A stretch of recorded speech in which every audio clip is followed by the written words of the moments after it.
Monsieur le Président, mes chers collègues, messieurs, le président Artano me charge de l'excuser auprès de vous, car il est encore quelques jours à Saint-Pierre-et-Miquelon. Il nous suit sur le site du Sénat qui diffuse en direct la présente audition. J'ai donc l'honneur de le remplacer pour présider l'audition de Monsieur Guy Losbar, président du Conseil départemental de la Guadeloupe, dans le cadre de la préparation de notre rapport sur l'évolution institutionnelle des Outre-mer. Nous vous remercions vivement, Monsieur le Président, pour votre présence. Nous sommes en train d'achever notre cycle d'audition qui nous a permis de consulter les exécutifs de Saint-Barthélemy, La Réunion, Wallis-et-Futuna, Saint-Martin, Saint-Pierre-et-Miquelon, la Polynésie française, la Guyane et Mayotte. Vous êtes signataire de l'appel de Fort-de-France, lancé le 17 mai dernier, et chacun connaît votre engagement en faveur d'une relation entre l'État et les collectivités locales plus partenariale. Dans quelques jours se tiendra sur votre territoire la commission mixte région et département qui doit travailler sur les propositions issues de la plateforme des élus territoriaux, des parlementaires et des maires.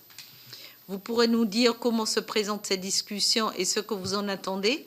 Je vais donc vous donner la parole, Monsieur le Président, pour un exposé liminaire sur la base du questionnaire qui vous a été adressé au préalable pour préparer cette audition. Nous souhaitons vous entendre sur l'état des réflexions institutionnelles sur votre territoire et les souhaits d'évolution éventuels.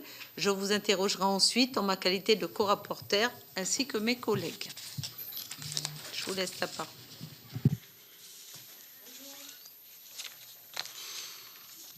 Monsieur le Président de la délégation sénatoriale Outre-mer, je crois qu'il me suit par visio, Madame la Vice-présidente, Mesdames et Messieurs les sénateurs, je vous remercie pour cette audition sur ce sujet de première importance, levier d'une amélioration pérenne des conditions de vie des Guadeloupéennes et des Guadeloupéens. Madame la Vice-présidente, c'est avec le plus grand intérêt que je me suis imprégné de l'excellent rapport de votre prédécesseur, Michel Magras, et contribué aujourd'hui aux travaux de sa révision retient toute mon attention.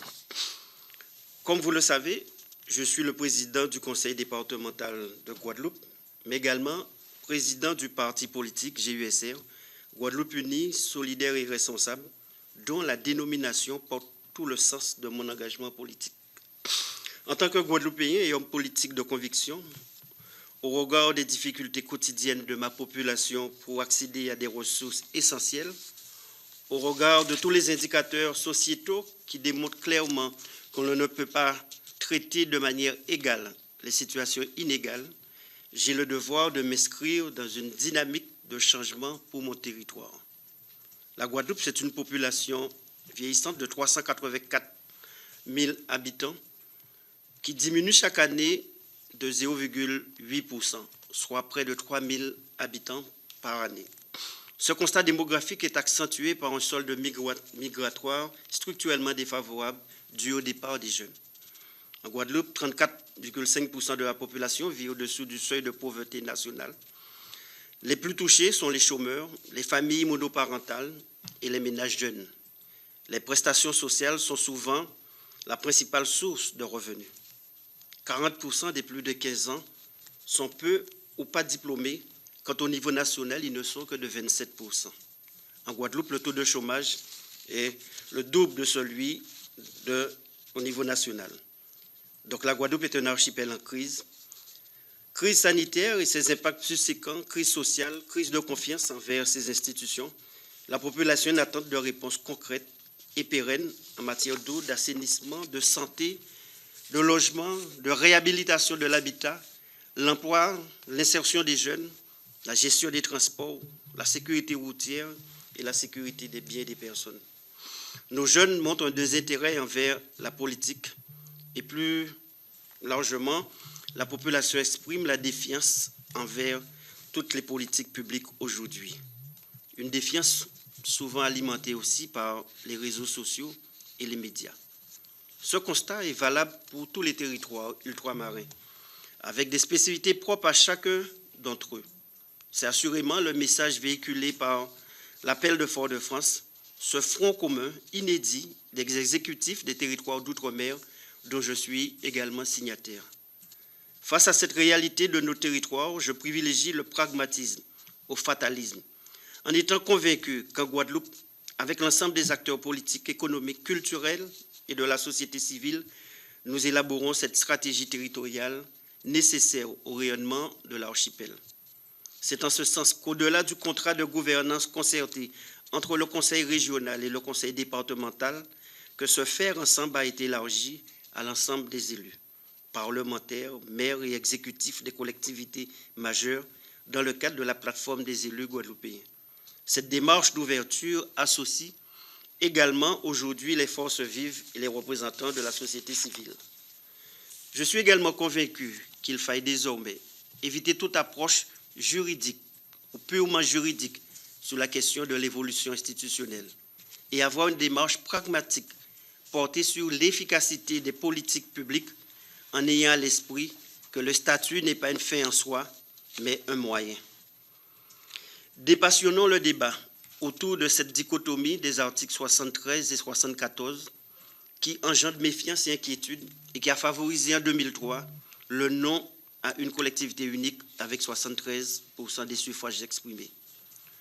Aujourd'hui, la peur du changement est toujours présente, mais sa nécessité est reconnue majoritairement dans le droit fil des travaux engagés avec l'ensemble des acteurs institutionnels, économiques et culturels. J'ai entamé une démarche pédagogique au service d'une adhésion de tous à notre stratégie territoriale. À ce titre, le 29 juin dernier, j'ai organisé un premier séminaire d'acculturation à la question institutionnelle.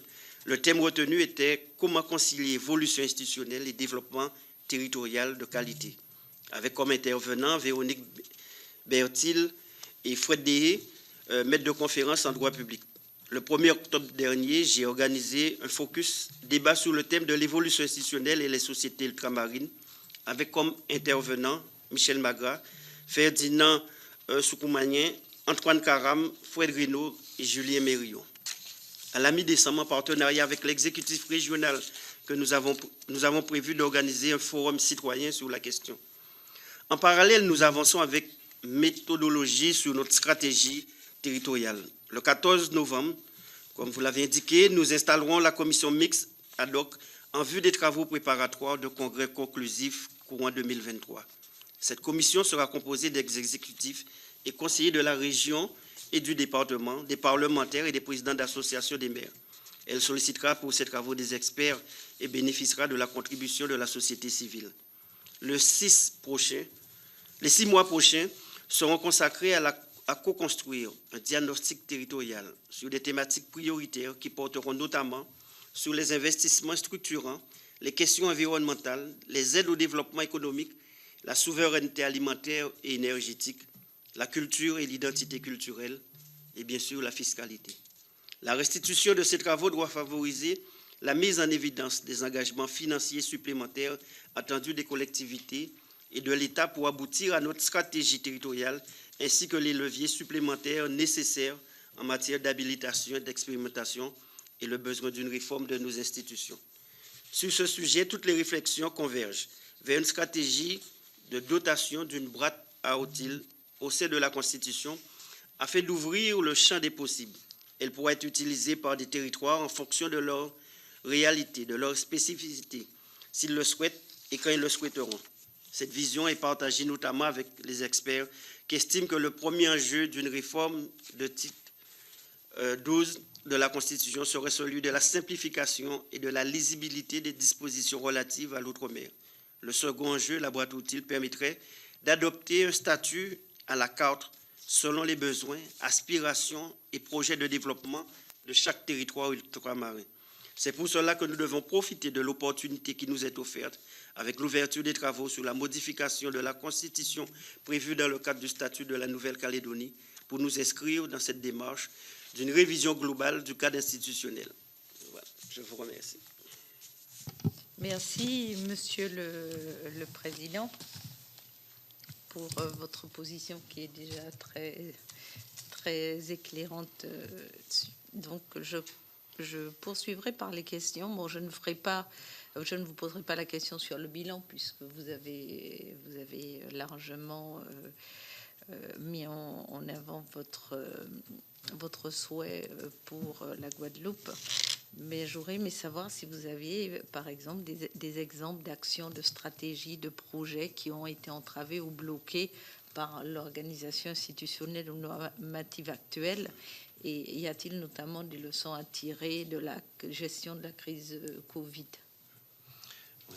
Ce que j'essaierai d'expliquer, c'est comment l'organisation actuelle, institutionnelle, administrative et voire statutaire peut être un frein pour l'efficacité des politiques publiques, puisque la Guadeloupe étant au régime de l'article 73, c'est l'identité législative.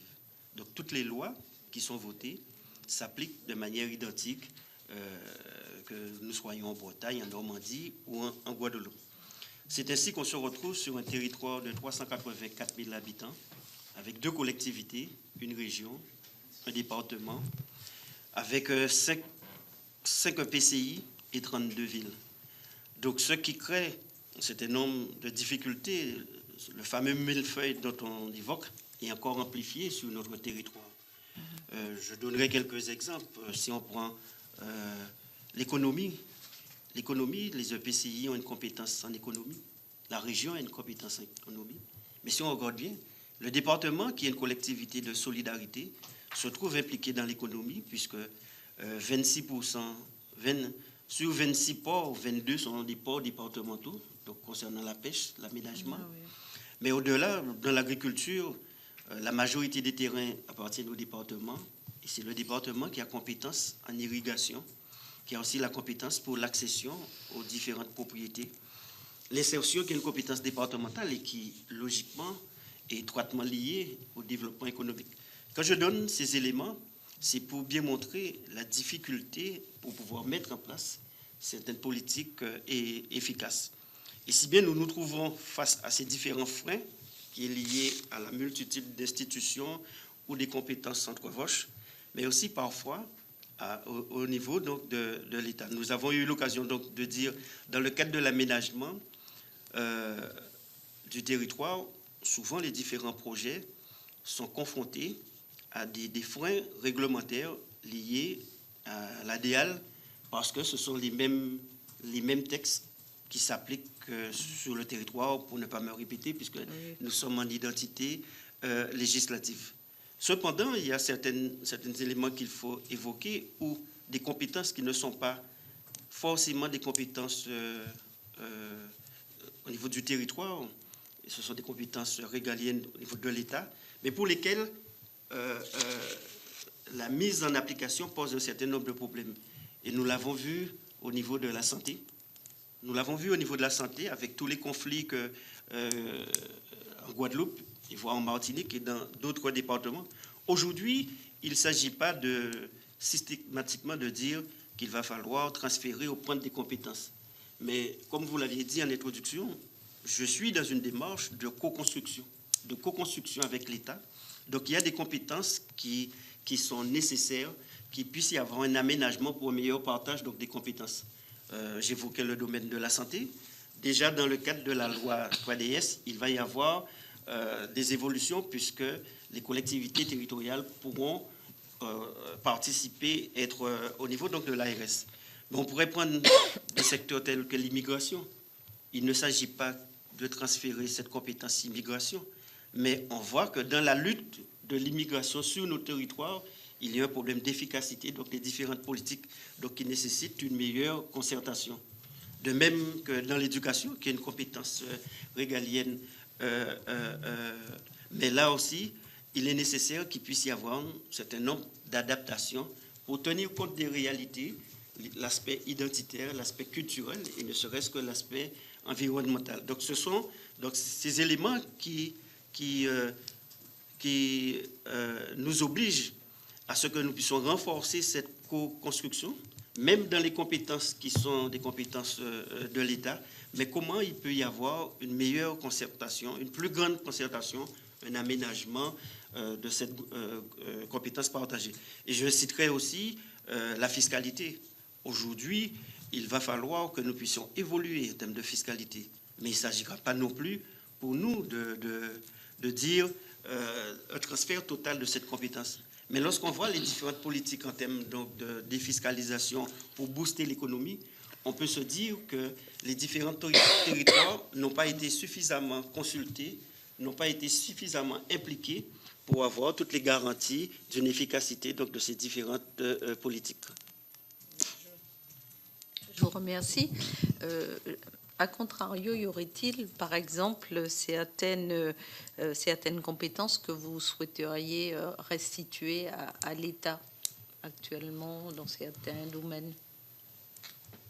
Certaines compétences, en tant que président du département, il n'y a pas très longtemps, s'est posé le problème pour recentraliser le RSA.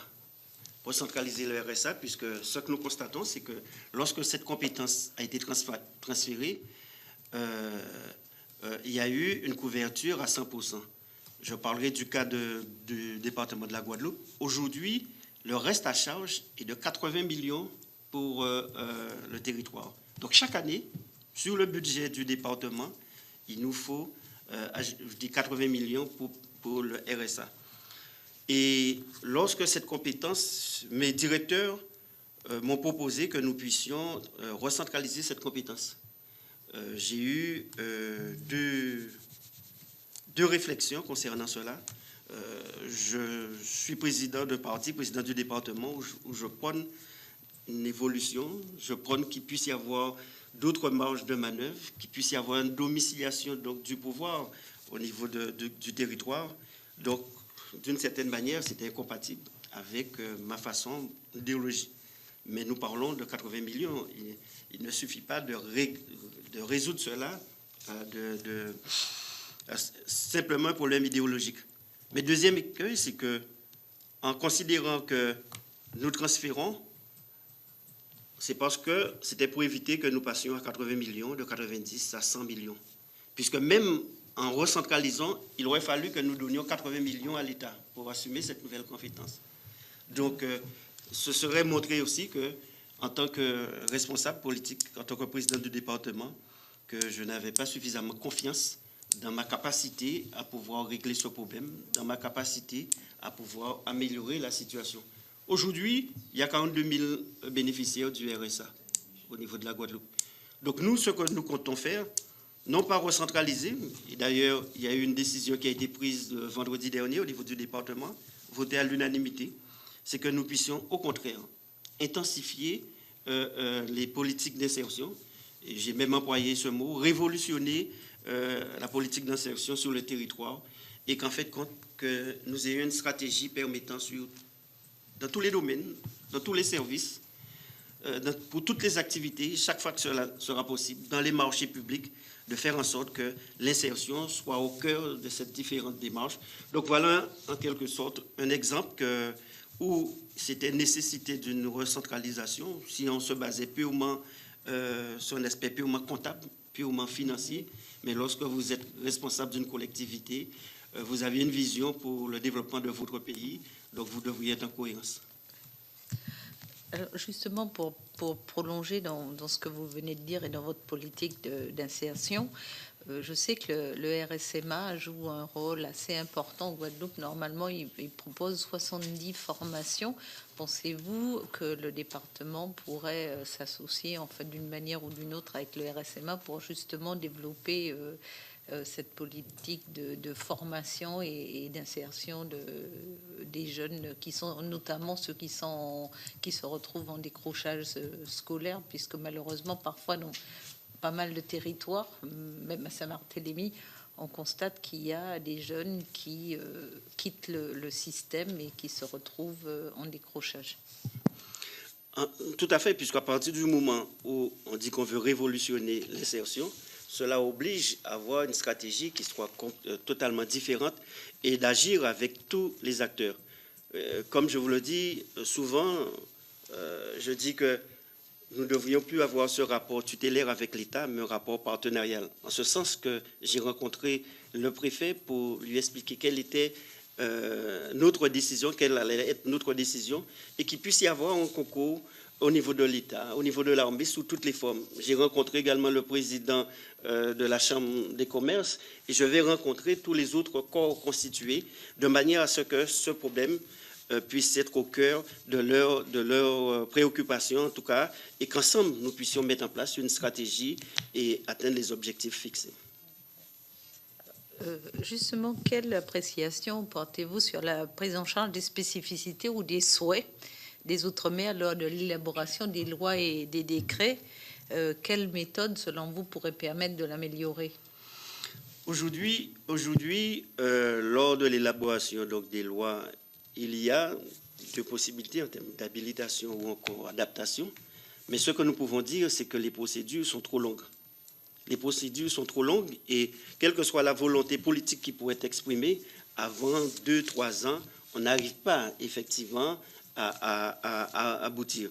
Donc c'est en ce sens qu'il sera nécessaire qu'il puisse y avoir une évolution en ce sens. Déjà, pour la loi 3DS amène un certain nombre d'éléments, mais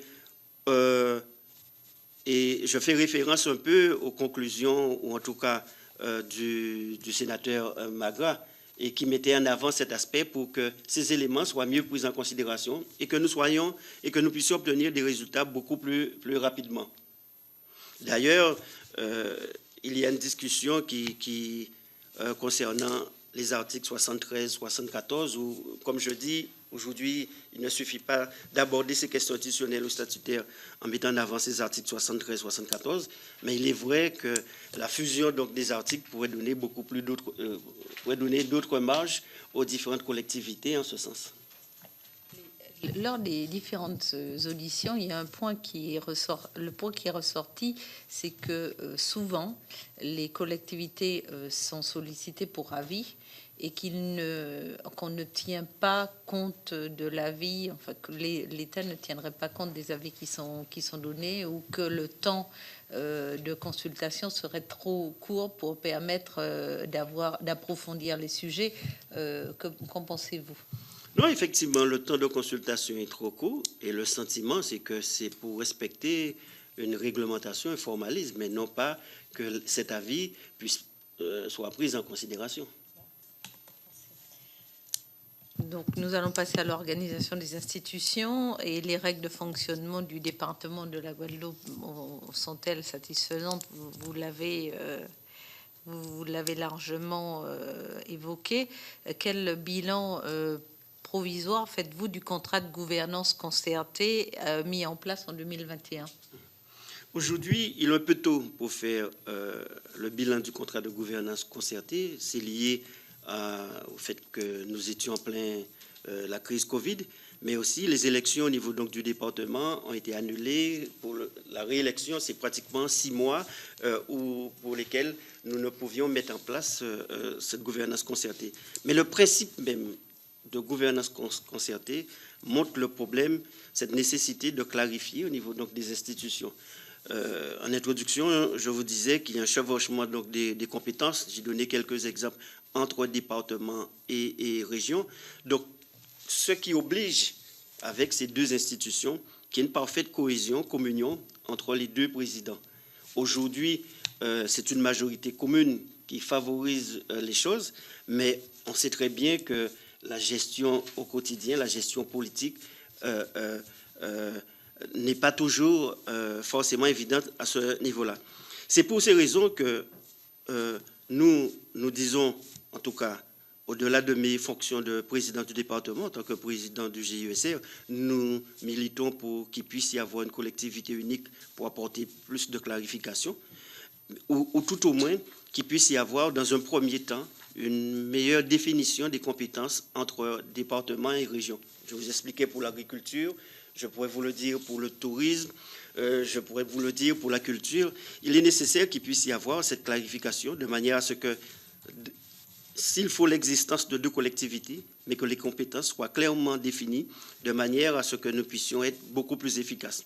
Et toujours sur ce plan-là, sur un territoire de 380 000 habitants, avoir 6 PCI aussi va compliquer le fonctionnement et l'harmonisation donc, des politiques publiques et in fine qui ne sont pas suffisamment efficaces. Justement, comment vous jugez-vous le rôle de l'accompagnement de l'État pour exercer vos compétences? Les transferts se sont-ils bien déroulés? Un accompagnement supplémentaire est-il nécessaire selon vous et sous quelle forme? Mais en fait, je pense quel que soit le domaine où il y a eu transfert de compétences, on se rend compte très rapidement qu'il y a un reste à charge pour les collectivités. Je vais vous donner l'exemple du RSA, 80 millions. Je pourrais vous donner l'exemple de l'APA également, pour les personnes, l'accompagnement donc des personnes âgées. Et je pourrais vous donner indéfiniment des exemples de ce type. Donc une compétence transférée, mais sans pour autant qu'il puisse y avoir l'accompagnement nécessaire. Et c'est en ce sens que je disais, au-delà du transfert de compétences, ce qui est au-delà aussi de l'aménagement de certaines compétences partagées, il y a aussi cette nécessité de co-construction. Il y a cette nécessité de co-construction et non pas avoir trop souvent un État tutélaire qui ne prend pas forcément en compte les réalités du territoire ou les stratégies nécessaires à mettre en place. Parce que j'ai eu l'occasion de le dire souvent. J'ai évoqué la situation de la Guadeloupe, le vieillissement de la population, taux de chômage, un taux en termes d'illettrisme et autres. Mais nos territoires sont trop considérés au niveau gouvernemental et au niveau de l'État comme étant donc des territoires de rattrapage, d'handicap ou de réparation. Ce sont des territoires ayant du potentiel, ayant des atouts nécessaires et qui ne sont pas suffisamment pris en compte pour permettre des stratégies gagnant-gagnant, aussi bien pour ces territoires que pour le gouvernement, dans des domaines du développement économique, dans le domaine de l'énergie ou encore dans la coopération, puisqu'il faut voir que ces différents territoires sont sur les différents points au niveau donc du globe terrestre. Alors justement, ces restes à charge sont croissants dans le temps. Est-ce lié au fait que l'État n'a pas tenu compte d'un instant T lorsqu'ils ont transféré les compétences d'un état T, mais n'a pas tenu compte d'une progression, puisque vous avez dit que la population est vieillissante et le sentiment qu'il n'y ait pas, que cette prise en compte ne soit pas retenue dans les politiques qui ont été mises, dans les transferts de compétences qui ont été faites. Il y a cet aspect, au moment de transfert de compétences, il n'a pas tenu compte des évolutions. Mais il faut dire aussi que souvent, c'est lié à la réussite ou pas des propres compétences de l'État. Lorsqu'on prend l'insertion, l'emploi, c'est une compétence de l'État. Donc mécaniquement, s'il n'y a pas de réussite à ce niveau-là, il va y avoir des répercussions et qui sera prise en charge par les différentes collectivités.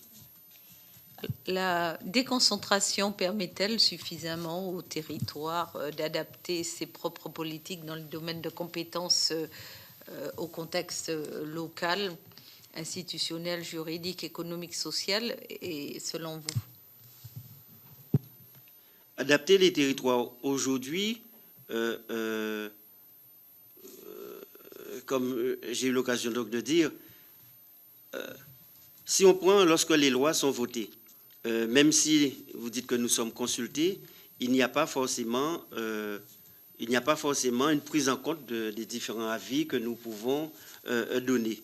Donc, ce qui explique que dans la mise en œuvre des politiques publiques que nous mettons en place, les réalités donc, des territoires ne sont pas suffisamment prises en considération. Et en ce sens, c'est pour cela que je disais qu'il est nécessaire qu'il puisse y avoir des aménagements, ce partage de compétences. Et souvent, même la déconcentration n'arrive pas à permettre une efficacité. Nous évoquions tout à l'heure le problème de l'insertion, mais je pourrais évoquer le problème donc, de la sécurité. Il ne peut pas y avoir de développement économique efficace si la société n'est pas sécurisée. Or, c'est une compétence qui dépend aussi donc, de l'État. De même que l'immigration.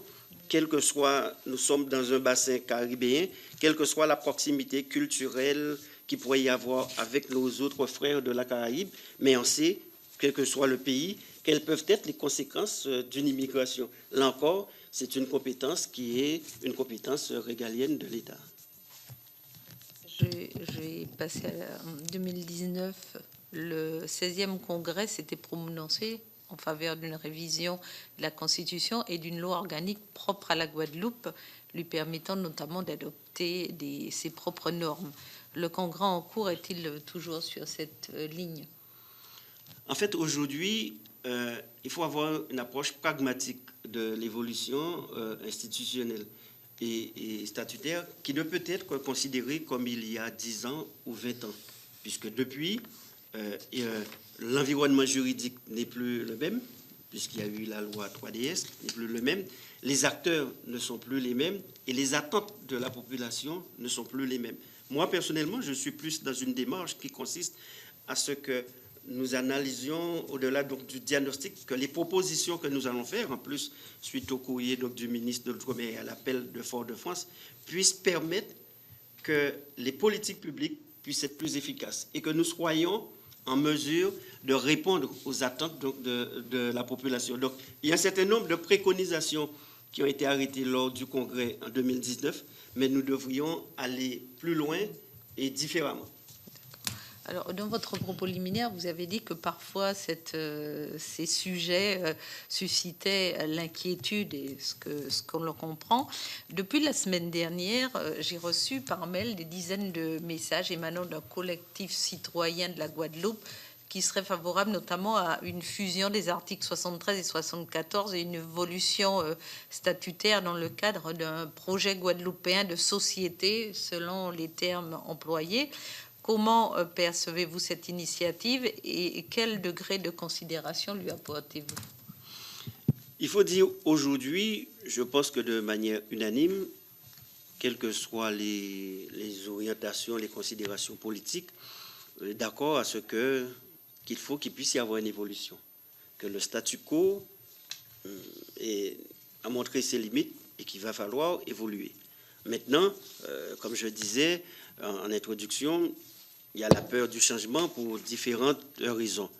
Et ce qui est bien, c'est que, qu'on le veuille ou pas, pendant les semaines et les mois à venir, ce débat sera au cœur donc, de la vie politique, mais au-delà de la société, dans les foyers, ce qui sera une bonne chose pour que chaque Guadeloupéen puisse se questionner.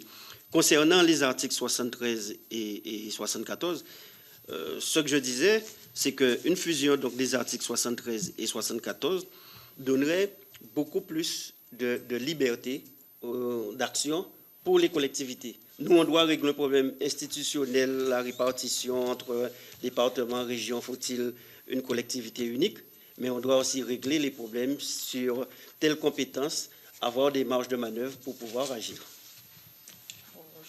Je vous remercie. Je crois que nous avons fait le tour et que vous avez été très clair dans vos propos. Je vais laisser la parole à mes collègues pour des interventions et des questions.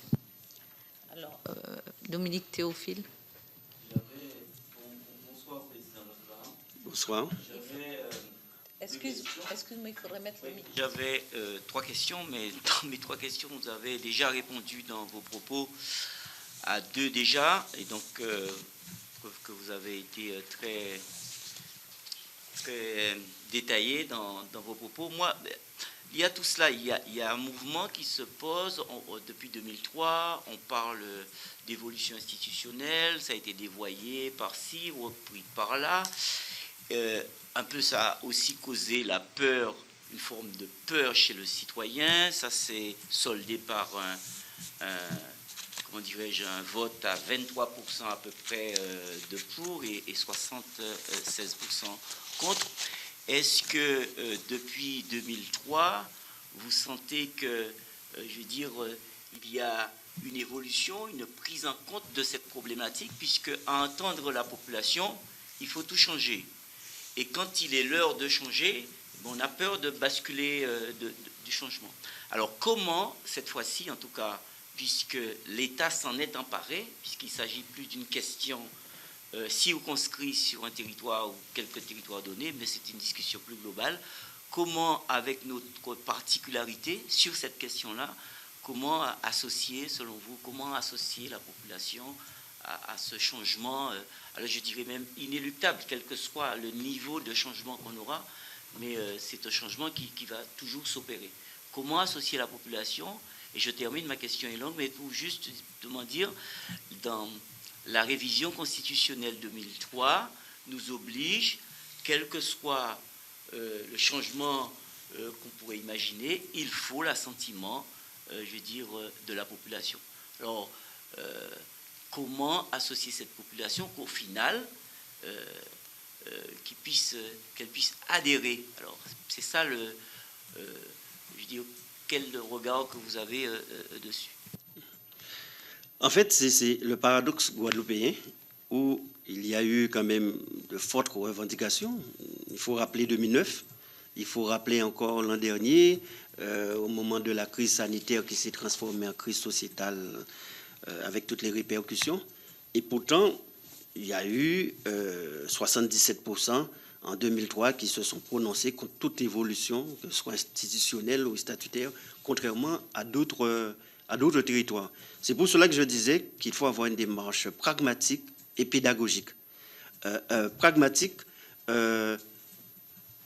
qui permet à ce que il faut que le Guadeloupéen, compte tenu de ses attentes, qu'il se dise que toute évolution puisse améliorer ma situation, puisse concourir à un développement, puisse améliorer les différentes politiques publiques.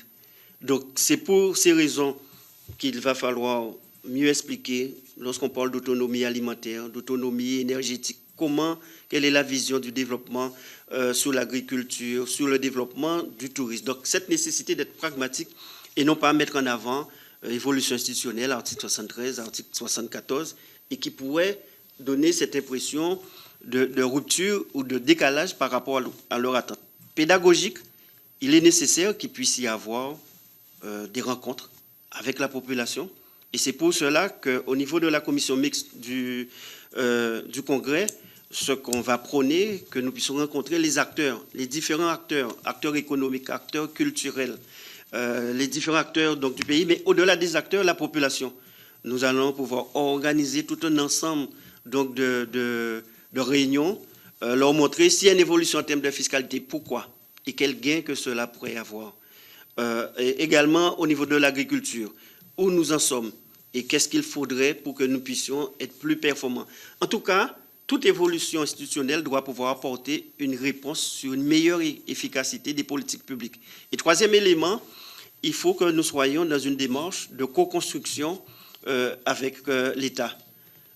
Puisqu'il y a certaines compétences qui sont des compétences donc, de l'État, la santé. Aujourd'hui, cela n'aurait aucun sens de vouloir dire qu'on va faire un transfert de compétences sur la santé.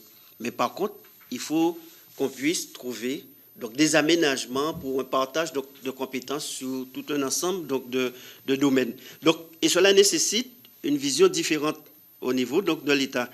Parce que trop souvent, j'ai eu l'occasion donc, de le dire, les territoires d'outre-mer sont considérés comme des territoires de rattrapage, d'handicap et qui demandent donc des subventions. Nous avons de réels potentiels, de réels atouts. Il faut que nous-mêmes nous en soyons conscients et que l'État aussi soit conscient pour que nous ayons cette démarche.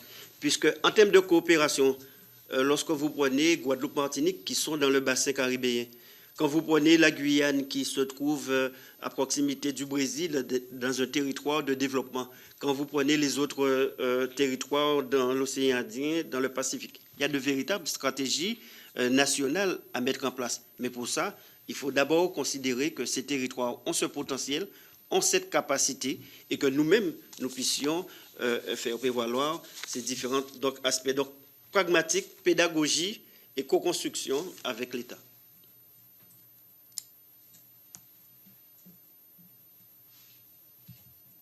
Y a-t-il d'autres interventions? Annick, tu veux... Bonsoir. Donc je reprends. Bonsoir, Monsieur le Président Losbar. Je vous ai entendu depuis tout à l'heure et je vous ai écouté attentivement, d'autant que j'ai des liens très très forts avec la Guadeloupe et vous le savez. Aujourd'hui, je suis de ceux qui pensent que ce partage des compétences, cette décentralisation, cette adaptation sur nos territoires ne peut être possible que si les préfets ont une compétence un peu plus élargie, leur permettant de décider de l'adaptation des politiques publiques, et peut-être pas des lois, mais au moins des politiques publiques, et pouvoir avoir une meilleure, pour que toutes ces politiques publiques déclinées aient une résonance plus positive sur nos territoires. J'ai vu par exemple, je prends l'exemple de la crise Covid, où effectivement à un certain moment il a été demandé aux préfets des territoires, notamment des Outre-mer, d'adapter, alors peut-être pas le port du masque, mais toutes les mesures qui étaient prises au fur et à mesure. Et on a vu qu'effectivement, sur les territoires d'outre-mer, on a pu gérer un peu plus en fait, ce qui était mis en œuvre. Par exemple, d'un territoire à l'autre, le taux de contamination n'était pas le même. Et les préfets ont eu cette possibilité de prendre des actions. Je l'ai vécu au niveau de Saint-Martin, où lorsque, par exemple, la Guadeloupe était confinée, nous ne l'étions pas, etc.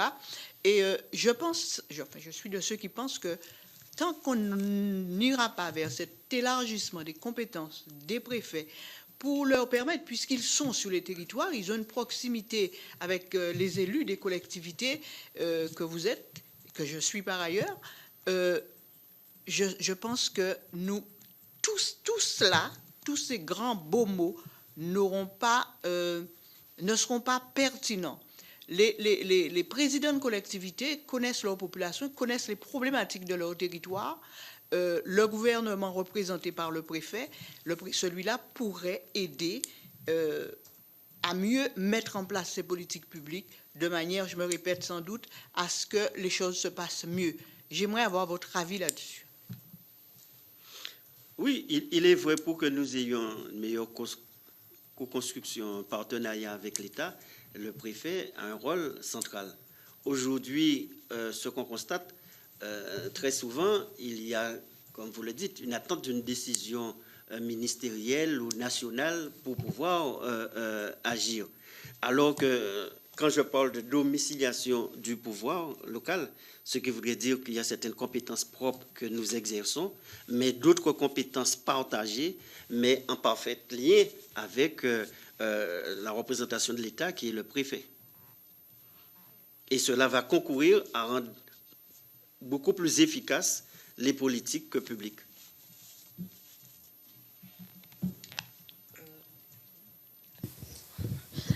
Merci.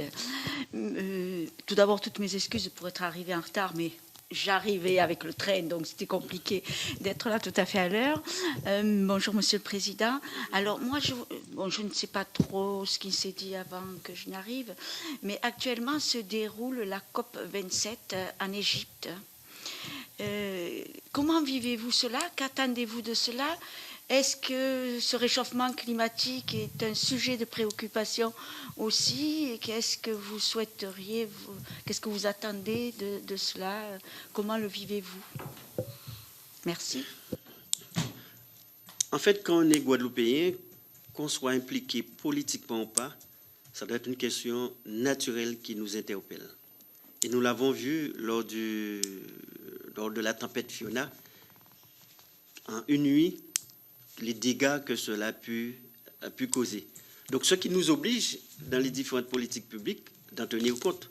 Ce qui nous oblige à reconsidérer l'aménagement du territoire en termes d'urbanisme, en termes d'habitat, les constructions même, en termes donc, de logement. Donc, en tout cas, pour nous, c'est une préoccupation. Moi, je suis président d'une collectivité où je dis que le territoire doit être un territoire de haute qualité environnementale. Mais en précisant cela, mécaniquement, cela a une incidence sur l'ensemble de la population. On le voit, et trop souvent, les Guadeloupéens ne sont pas suffisamment imprégnés, alors que, comme je dis, le fait que nous sommes une île, le territoire même, notre positionnement géographique environnemental nous y oblige. Il n'y a pas très longtemps, la ville de Petit-Bourg, où, à l'époque, j'étais maire, nous avons fait un appel à projet sur l'environnement, sur l'érosion des côtes. Et je peux vous dire que lorsqu'on voit quelles peuvent être les conséquences, et les conséquences économiques, les conséquences sur le plan social, mais aussi lors des différentes fortes pluies, comme c'est le cas actuellement aujourd'hui, à à chaque forte pluie sur ce territoire en question, il y a au moins des problèmes d'éboulement. C'est 2 ou 3 maisons que nous devrions recaser, reloger. Donc, ce qui montre, c'est qu'au quotidien, même quand le citoyen ne sait pas que c'est le réchauffement climatique qui en est la conséquence, mais notre positionnement géographique, naturel, nous y oblige. Et moi, en tant que politique, il est vrai que je suis très sensible aux différentes décisions qui pourront se prendre dans des manifestations telles que le COP27 aujourd'hui au niveau national, mais aussi la politique gouvernementale en ce sens, puisque mécaniquement, nous avons donc les répercussions. Je ne sais pas s'il y a d'autres questions. Une question un peu plus technique, puisque le président a évoqué la loi 3DS à plusieurs reprises.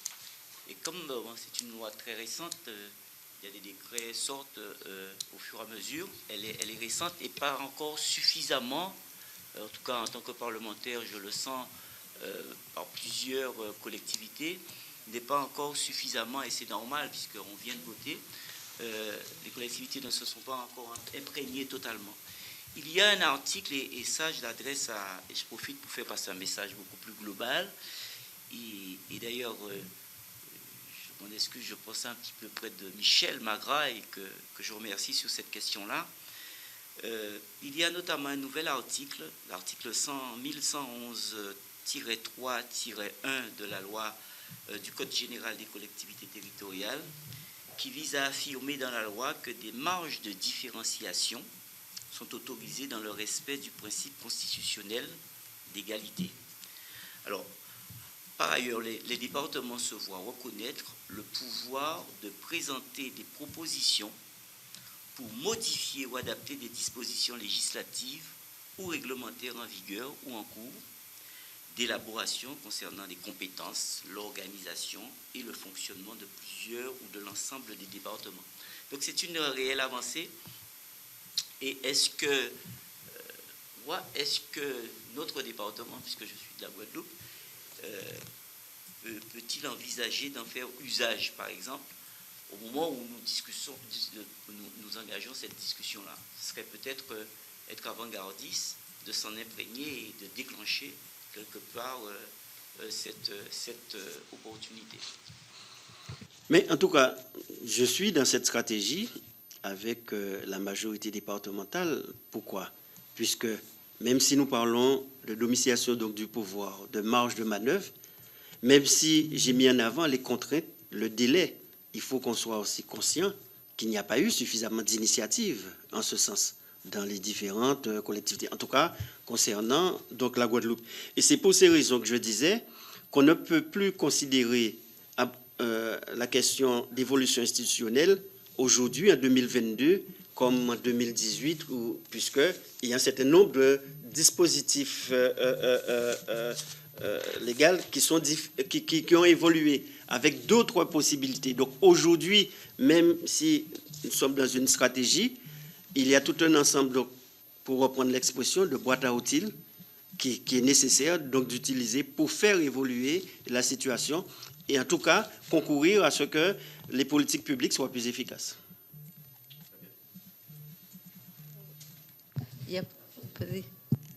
Je n'étais pas là, donc je ne sais pas si vous avez évoqué la gestion de la crise du Covid, comment ça s'est passé en Guadeloupe. Qu'en est-il aujourd'hui? D'autre part, tout à l'heure, vous disiez donc que la Guadeloupe est une île. Est-ce que les Guadeloupéens sont tournés vers la mer? Parce que, bon, on parle du réchauffement climatique, il faut protéger la terre, mais est-ce qu'il y a des choses entreprises ou est-ce que vous vous tournez vers tout ce qui est le maritime?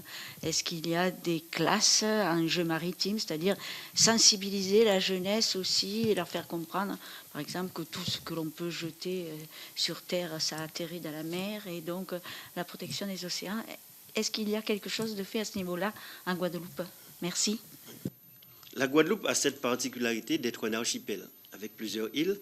Au-delà de Basse-Terre et Pointe-à-Pitre, il y a les Saintes, Marie-Galante, et les Saintes qui est constituée de terre de bas et terre de haut. Si j'apporte ces explications, c'est pour un peu comprendre notre rapport avec la mer. Si on prend la Guadeloupe et voire Marie-Galante, la majorité de la population est d'origine africaine. Or, il y a eu l'esclavage. Il y a eu l'esclavage et où les personnes sont arrivées par la mer. Vous allez voir dans beaucoup de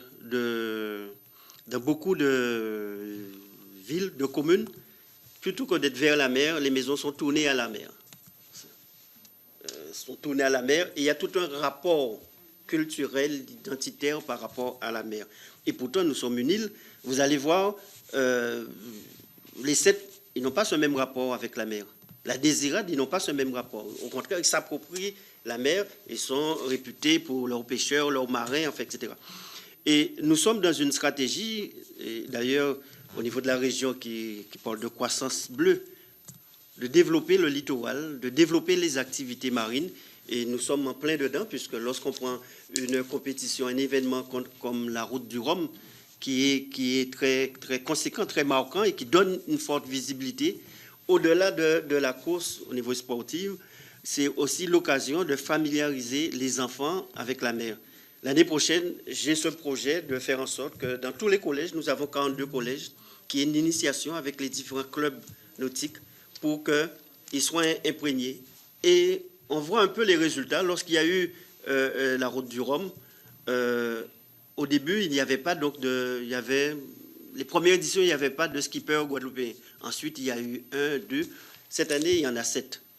Donc, ce qui montre qu'au fur et à mesure qu'on puisse s'approprier, alors qu'en fait, c'est un événement où toute la population devrait avoir son adhésion. Mais ça, c'est lié à notre histoire, c'est lié à des événements culturels et autres. Et concernant la crise Covid, il est vrai que des mesures gouvernementales qui n'ont pas eu la même perception en Guadeloupe comme en Martinique par rapport à la vaccination. Et nous avons un taux de vaccination qui est très bas par rapport aux autres territoires, en tout cas les autres départements nationaux. Et d'ailleurs, jusqu'à aujourd'hui, il y a ce problème donc, des soignants non vaccinés qui sont très présents et qui bénéficient d'une sorte de, je dirais, de soutien un peu de la population, même si on sait très bien que c'est un événement qui est relié avec des postures politiques, je dirais.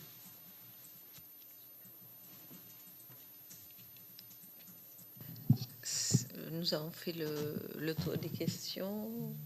Vous n'avez plus de questions à ajouter. Monsieur le Président, je vous remercie infiniment pour vos propos très éclairants. Et nous poursuivrons la suite de nos travaux et je vous souhaite la réussite dans votre entreprise et dans le congrès et tout ce que vous mettrez en place prochainement pour la Guadeloupe. Merci à vous. En tout cas, merci de m'avoir reçu et me permettre de pouvoir échanger sur le devenir de la Guadeloupe. Merci.